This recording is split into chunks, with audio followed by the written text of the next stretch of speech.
Magandang araw mga kaibigan. Bigyan natin ngayon ng reaction opinion itong pinaka-latest na post ni Congressman Kiko Barsaga.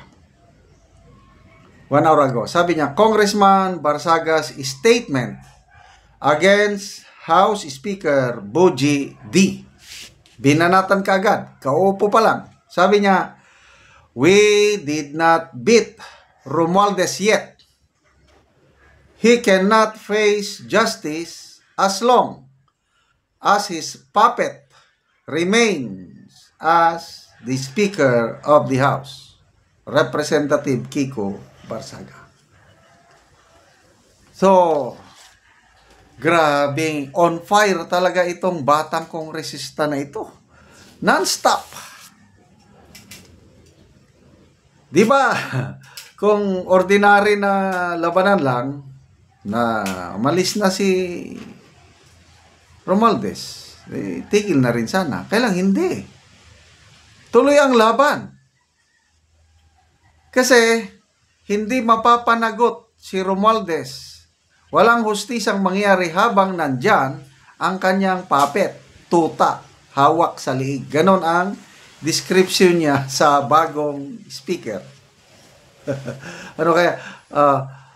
Ayun, nung hindi pa nag-resign si Martin Romualdez, ang response lang niya is gusto gusto daw niyang kausapin ng personal, pribado itong batang kongresista. Na hindi natuloy, wala. Itong si Barsaga, si Congressman Kiko, ang nag-try na lumapit, pumasok sa opisina ni Speaker Romualdez nung malapit na siyang alis, kailang hindi pinapasok. Ang tapang ng bata nito. Bakit hindi pinapasok? Dahil mainit daw ang ulo ni Speaker Romualdez according sa gwardiya. So hindi pinapasok.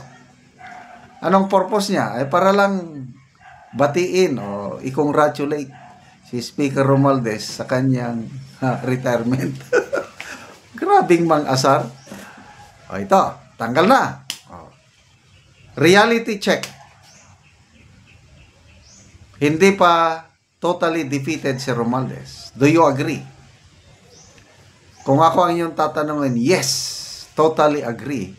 Kasi, sino bang unang nagpayag nito? Si Congressman Pulong Duterte, sabi niya, palit mo ka, parehas lang na bulok. Sinundan ni BP Sara, ganun din. Sila-sila lang yan. Palit mo ka lang. Then, kanina na narinig ko, si Senator Marcoleta, ang comment niya sa pagpapalit ng speaker is cosmetics. Makeup. Kasi, ang pangit, okay? Kahit pangit, kung nalagyan ng makeup, ay talagang gaganda.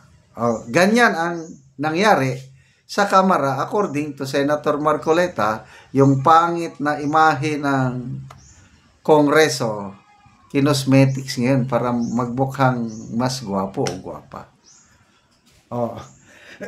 Inamin na ni Congressman Sandro Marcos na very low moral, yung dismayado ang karamihang kongresista dahil sa mga pangyari. Yung ilang linggo na ito, mga mag 2 weeks na ba?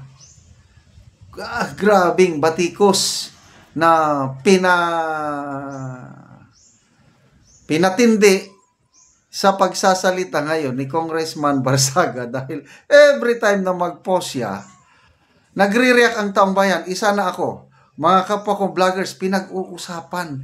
Ang daling ikalat, ang daling i-share yung kanyang mga post dahil it makes sense. Simpleng banat, pang-aasar, everything, nandyan na. Kompletos Ricados, medyo kakaiba nga lang. Parang out of the box. Weird. Crazy. Crazy ng mga birada. So, galing ng tapang niya na tuta ka ni Romualdez. Sabi niya dito kay Speaker Boji D.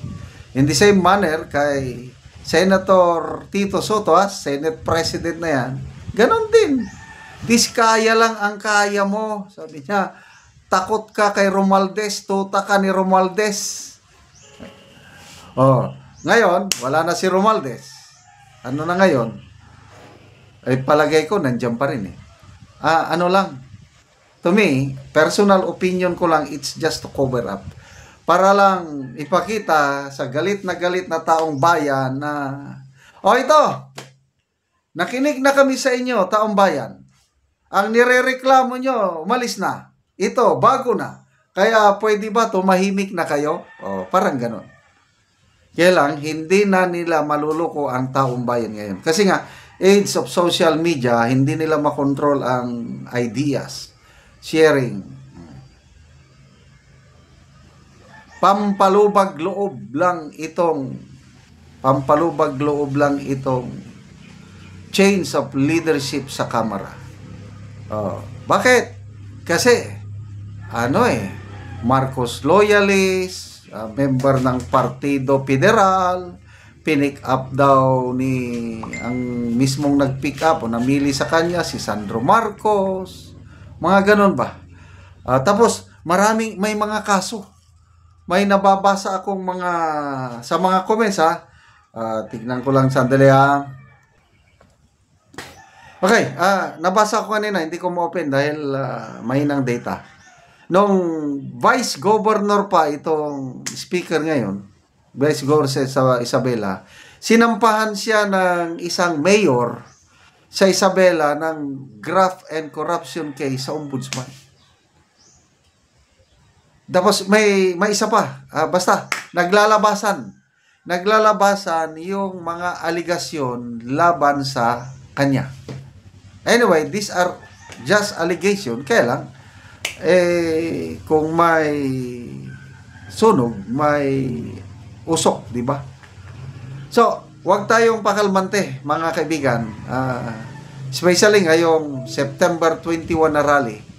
Ako, kung malapit lang ako, kung nasa Manila, I will join.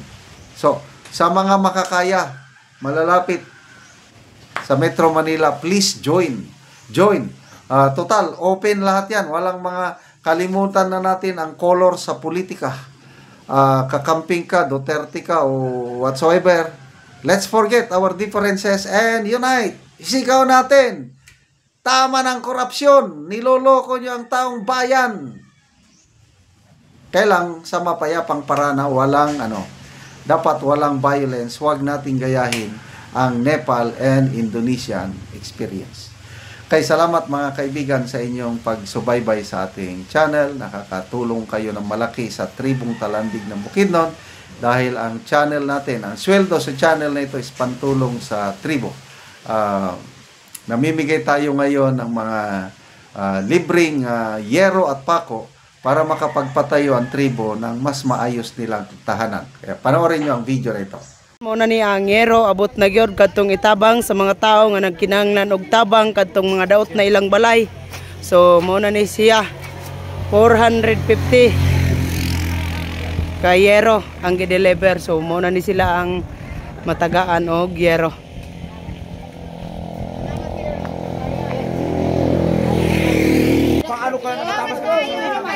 Muna ni sila ang matagaan.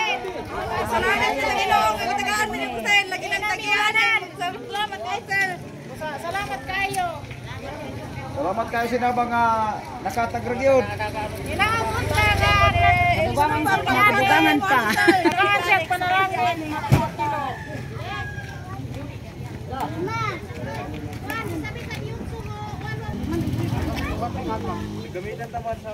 Oo, pick-up apa sa din sa kagin. Ano na ko lang sa lantan. Kahit ang magiging pa na. Sa lantan mo. Mas siguro baka sa lantan mo para magiging.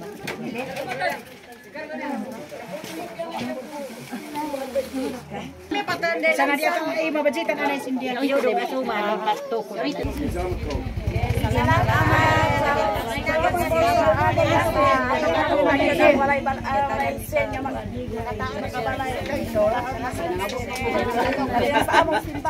Kanang malipayon kang.